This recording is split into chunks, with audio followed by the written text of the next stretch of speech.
символизира единството, двете отделни бутилки символизират вашия живот, отделни семейства и отделни групи приятели.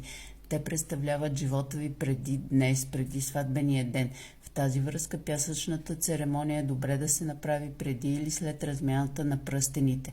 Няма строги правила, двойката може да го включи по всяко време и дори като отделен ритуал, но най-добре е по време на церемонията след пръстените.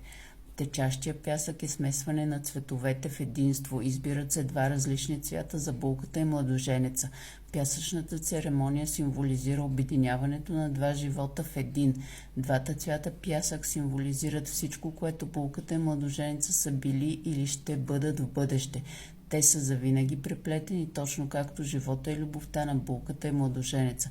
В церемонията участват двамата партньори, като двамата изсипват пясък в общ контейнер. Пясъчната церемония символизира доживотен ангажимент и обединяването на двата живота.